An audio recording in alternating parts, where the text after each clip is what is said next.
has the NBA's image been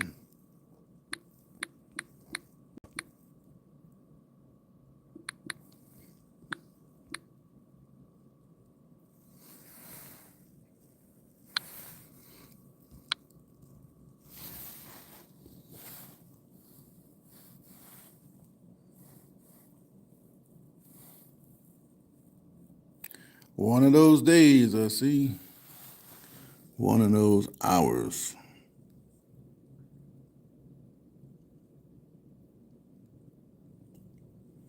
Who cares? At this point, you come out and say it when it went down, so he playing politics.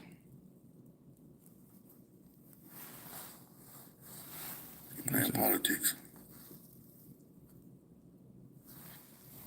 All right.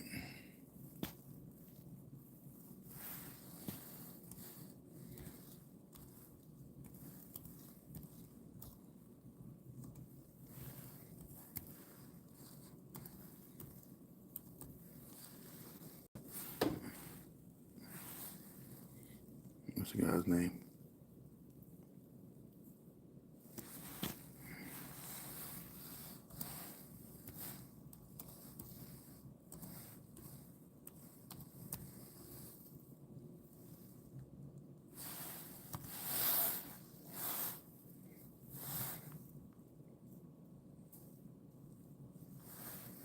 I don't know Terry Rozier.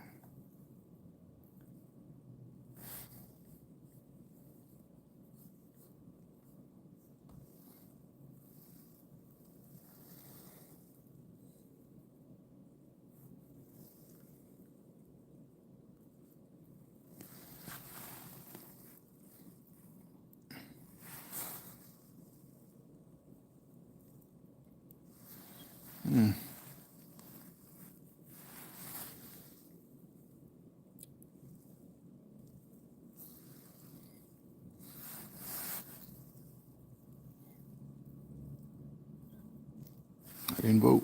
Thought I did. Let me get my vote in. I think so. All right.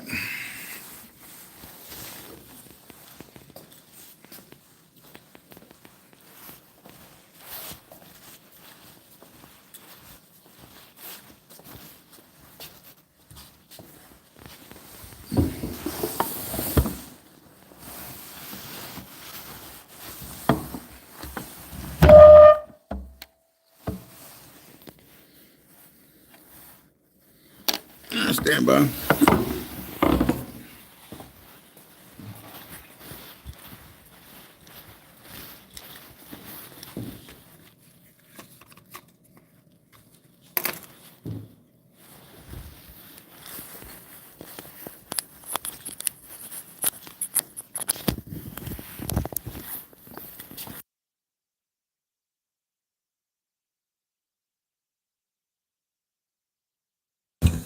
Alrighty.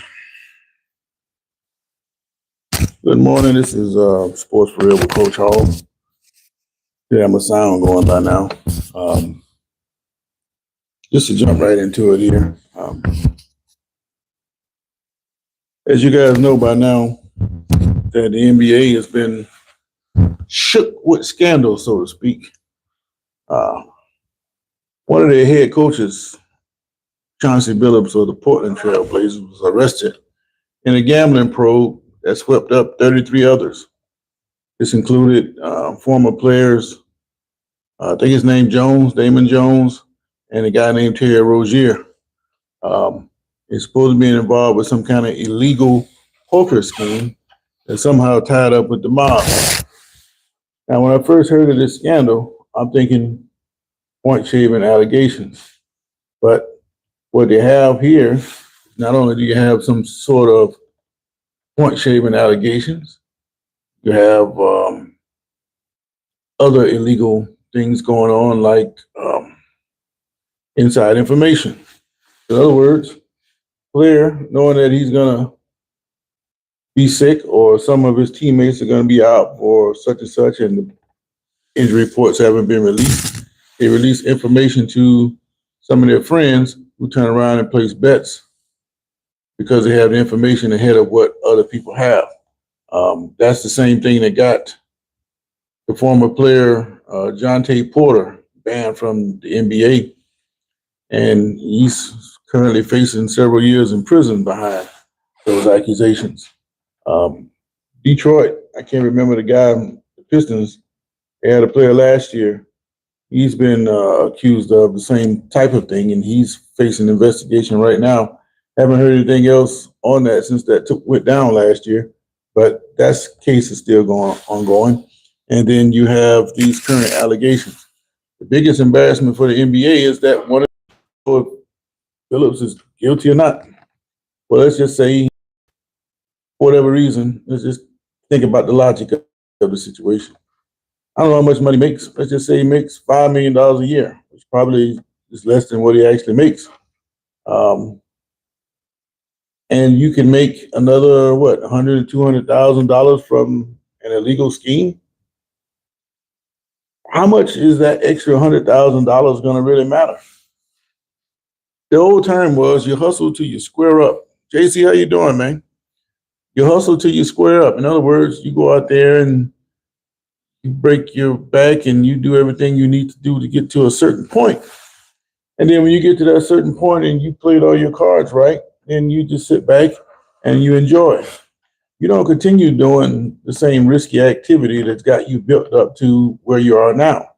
And not saying that making it to the top levels of the NBA, because it's very difficult to become a coach in the NBA, especially a head coach, and especially if you're a black one. Once you get to that certain point, why do the risky activities that could have taken you down along the way? For instance, you take a guy that plays the lottery a lot. If you mess around and hit the lottery for $10 million or whatever, let's just make it $100 million for contacts. And you take home a check for $100 million, that should be enough to set you up for a lifetime. If you do it right, you just live off the money that you made. You don't have to do anything else. Why go out if you get that kind of money in the bank and say, go rob a bank or wholesale drugs? What is the point of you making a couple extra dollars when you already got enough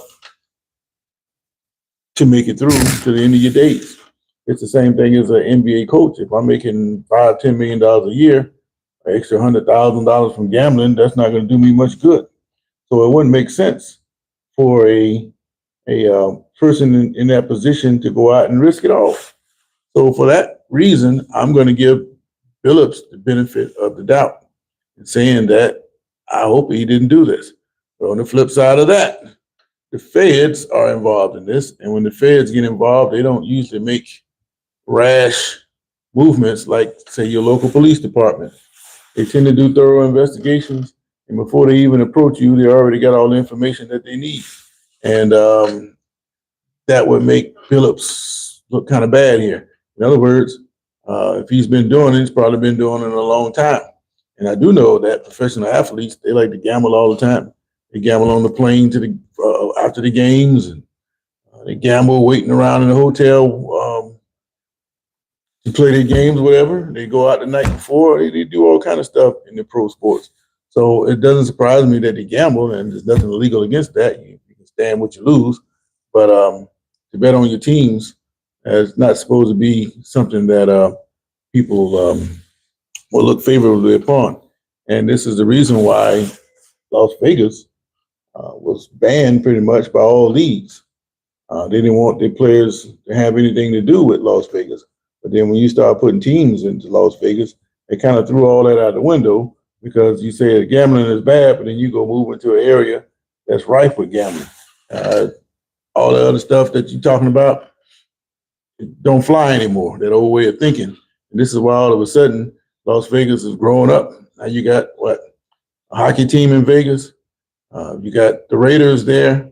And I don't think the A's are going. I think the A's are going in another place in California. I got to check that. But Vegas is just the place to be right now. And why not? You can fly in for a game, catch the game, bet on it, and catch out. Convenient. But the league no longer can hide behind the fact that this is something that is taboo. And this is just the tip of the iceberg, I think. If you're going to arrest a head coach, who else is involved? But I got a flip side of that in a second. Let me say hello to everybody. Rozier and Billups threw their NBA careers away, even if our innocent NBA don't want you back. That's true. And you know how these sports teams are. As soon as you get to the point where it doesn't matter anymore, enough time has passed, or you die, then they reinstate you. I think that's what went down with Pete Rose. I think they want to put him in the Hall of Fame now. That's insulting to the family. And I had a feeling that that's what they were going to try to do. That's it. Malik Beasley was the guy I was thinking about, but no NBA team was giving him another shot. Stay with the legal gambling. Well, I think being blackballed is a very real thing, and there's really nothing Beasley could do about it if, in fact, he is being blackballed. I say stay away from gambling, period. If you're making millions of dollars, there's no reason to risk it all by gambling. I mean, $1 or $2 here or there, friendly wager with your buddies, that's okay. But heavy betting or risking it all, it just don't make a whole lot of sense to me. And because of that, I'm going to give the benefit of the doubt to a guy like Chauncey Billups, because I just don't think he's the kind of guy that would go down that hole. But I've been wrong before. It's kind of like what we were talking about with Shannon Sharp. I never would have thought he would have got himself involved in such a situation where he can get burned the way he got burned. But still doesn't mean he was guilty. But the fact that your name is tied up in it at all is not a good look. And that's when people start to walk away from you. And you find out who your real friends are at that point. And I think Sharp has pointed that out recently about how he feels about these people who pretty much abandoned him when things got flipped on him. But he's bouncing back, and he's starting to talk and let them know, look here, man, I remember, I know who you are. And that's a good thing. But the flip side of what I want to say about this gambling thing, if he's involved with the poker and the legal activities along the line, I can't speak on that other than what's being reported. But I can make a comment about this. If it was just the point shaving, the guy Rozier, he's the guy that got hurt after playing 9 minutes, and when he got himself checked out, and they're saying that that's inside information, that he already told people what he was going to do, and it's allowed them to make bets. Well, who's to say in, say, a football game, some guy goes in and gets knocked out on the first play, which has happened plenty of times before. Does that mean that we should start investigating coaches now for the player saying he's going to get knocked out? I mean, you're opening up a slippery slope here. If you're going to arrest a guy for what a player might have done, then the whole entire sports landscape is under scrutiny now. I don't know as a coach what a player's got going on, but you're going to automatically tie the coach up into that. And if that's the case, then sports is going to be on the way out the door. I know it's generating millions, but once the feds get involved with these things, changes tend to get made pretty quick. Otherwise, it's going to be a problem for a whole lot of people.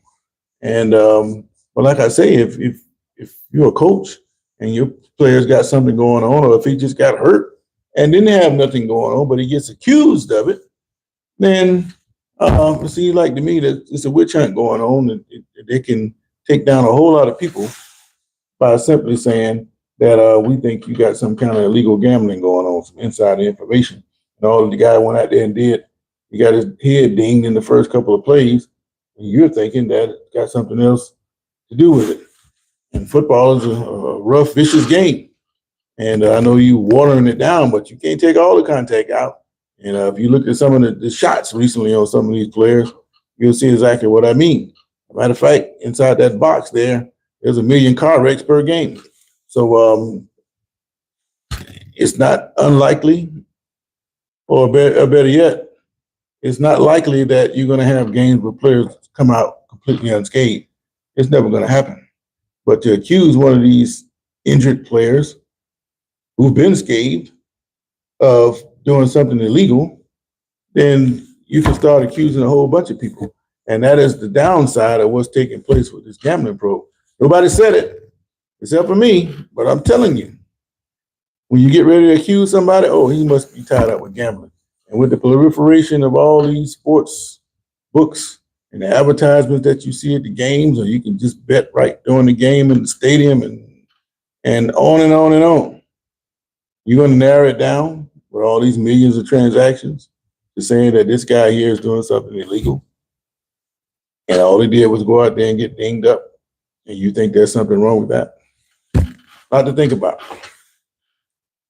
I know one person who was dinged up, and that was Carson Wentz. He took a whipping last night. I don't know what the Chargers defense been the last couple of games, but they showed up last night. Either they got their mojo back, or Minnesota just that bad up front. They couldn't run the football. Wentz got sacked several times. He got beat on a couple of other times, and they just couldn't get anything going. And every time it looked like they were going to get something going, of course, they'd make some untimely penalty and it'd take them back. It got so bad for Minnesota last night that they kicked a field goal, and the Chargers got penalized. Was it 12 men on the field or something along those lines? They gave them a first down. They were already close to the goal line. And it's ironic that was it Herb Street? He's on there talking about why you're kicking a field goal when you're down. Well, I understand what Herb Street is saying, but when you're down, you need to get something going, get some kind of points on the board. So that's what O'Connell was thinking. They kick the field goal, they get the penalty on the Chargers, so they need a touchdown, right?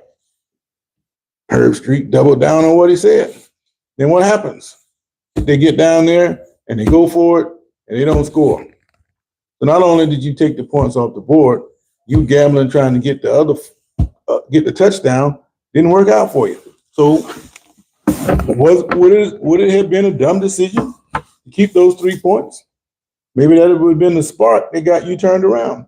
But it just gave the Chargers more momentum because you got stopped on 4th down and goal. So when it's going like that, all you can do is take your whipping.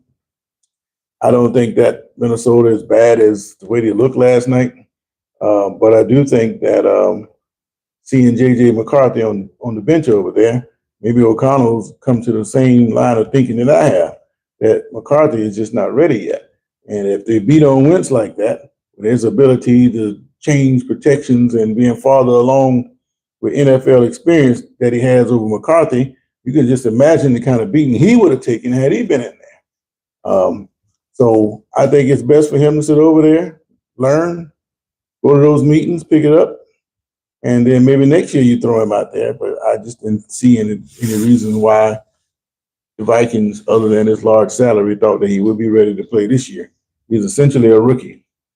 He lost all his rookie year due to injury, and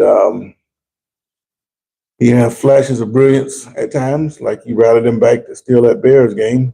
But how many times you can expect for that to happen? And he just, before he got hurt, it just wasn't looking that good. But I do think probably by the end of the year, they're going to stick him back in there. I don't know what kind of shape Wentz is going to be in after the beating he took. And maybe you'll see McCarthy next game. I'm not certain, but we'll see. Got news that Lamar Jackson is still limited. He's been practicing, so it won't be long before he shows back up. I think they play next Thursday. So if he doesn't play this Sunday, I expect to see him next Thursday when they play. I think they're playing the Dolphins. But that's pretty much it. Gambling probe is the big news coming out of pro sports. Vikings got stomped last night, and they got the World Series going at it tonight. The Dodgers, they're playing some great baseball, but the Blue Jays got a big heart, and kind of remind me of the Georgia Bulldogs in college. If you don't beat them and they're hanging around, they're going to come find a way to steal it. And I know it's a little harder to generate offense in baseball than, say, football. But when those guys absolutely have to have it, they go out and get it. And because of that, the Dodgers better be ready for it. Otherwise, we're going to have a new champion. But they're playing tonight. I'm leaving in LA, game one. I don't know who the starters are, but of course, they're going to be throwing the aces out there. Then the Dodgers, they got that Otani guy. He's a monster everywhere you put him. So Dodgers still look like the best team, but I think that the Blue Jays got the heart to knock them off. So it all depends. They can't fall behind 2 games like they did before and expect to come back and win the series. It ain't gonna work. So I'll be looking forward to see how that plays out. So I asked the question: has the NBA's image been tarnished? Don't have very many votes today. I guess everybody's still um, hungover from last night, but that's fine. JC said Minnesota made a big mistake letting Donald leave. They're in need of a quarterback. McCarthy is not the answer. Go get Cousins. We talked about that before. I don't think Cousins probably won't even go back. He's probably content on being a backup at this point. Um, Everywhere he goes, he's got the golden touch. He always seems to be in the right situation to get the max money for him at that time. So when Minnesota shipped him, he got that money from Atlanta, and then they go and get Penix, and they put Penix ahead of him. So he just getting paid. But I think Donald, it was great for him to come in there and play the way he did. Nobody was expecting that. He was just a stopgap until they can get McCarthy out there. But when McCarthy got injured, that opened the door for Donald, and he took advantage of it.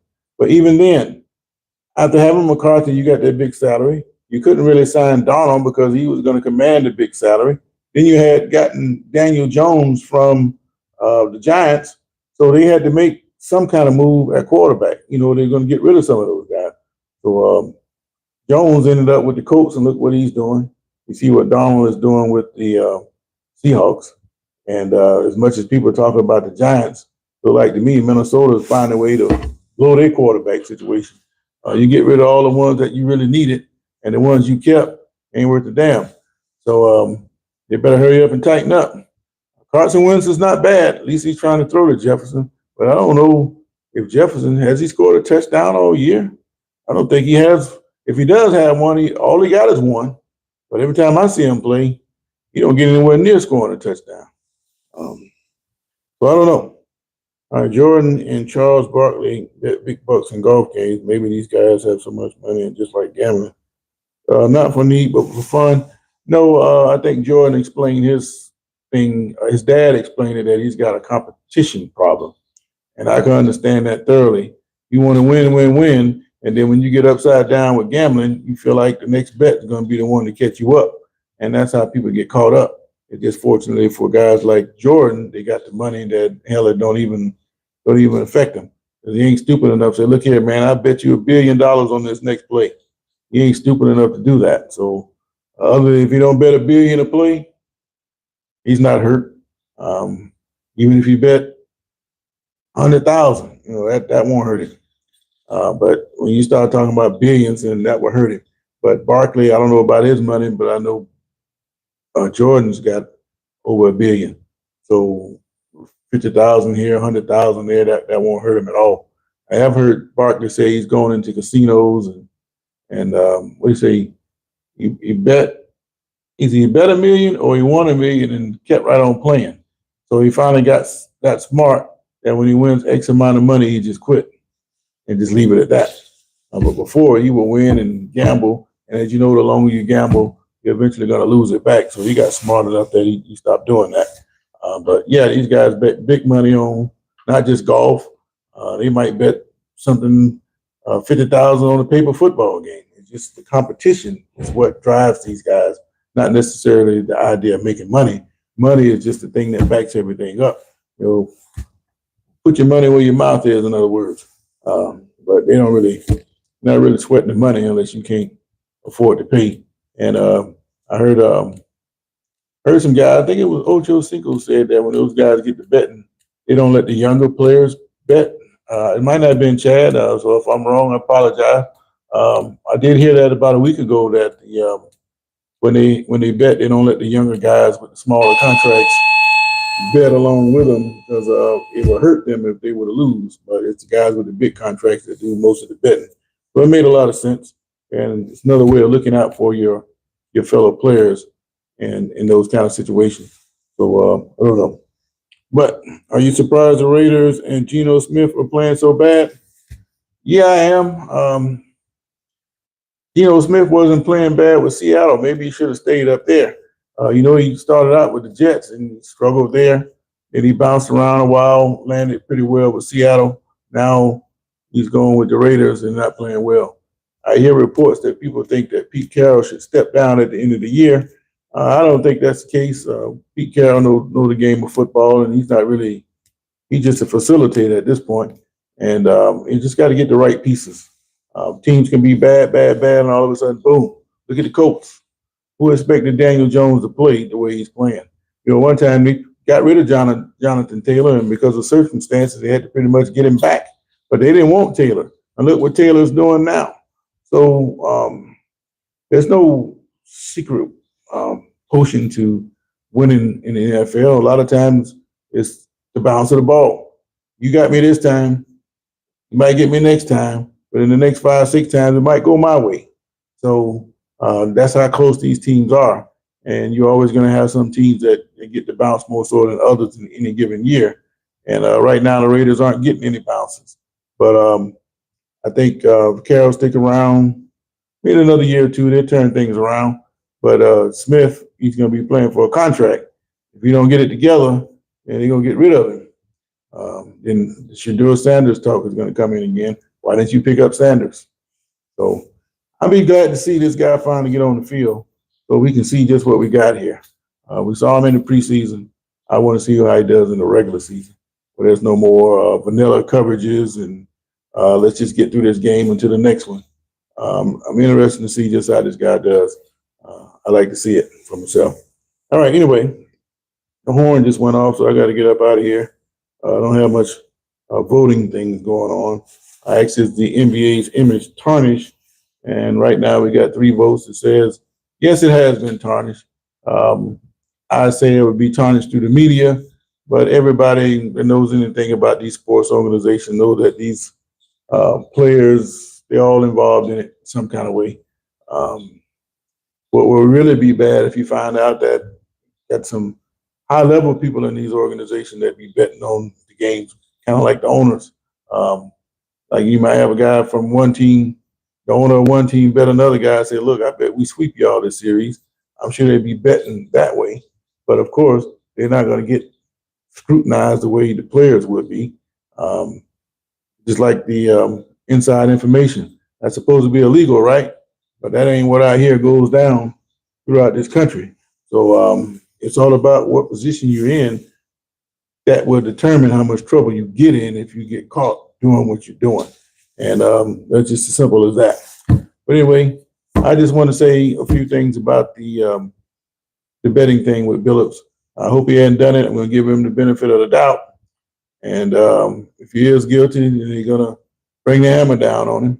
But the flip side of it, like I said, is that when you start automatically assuming just because a player checks himself out of a game at a certain point that there's something fishy about that, it opens up a slippery slope because football players can play 3 quarters and get knocked out in the 4th quarter when it's crunch time, or they can get knocked out on the first drive of the game.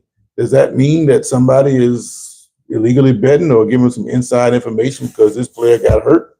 Does that mean the coach knew he was going to get hurt on the 3rd play in the 2nd quarter? Don't make any sense. So when you start saying that the coaches have something to do with inside information in a football game or any other sport, then everybody is subject to be arrested, just like Billups.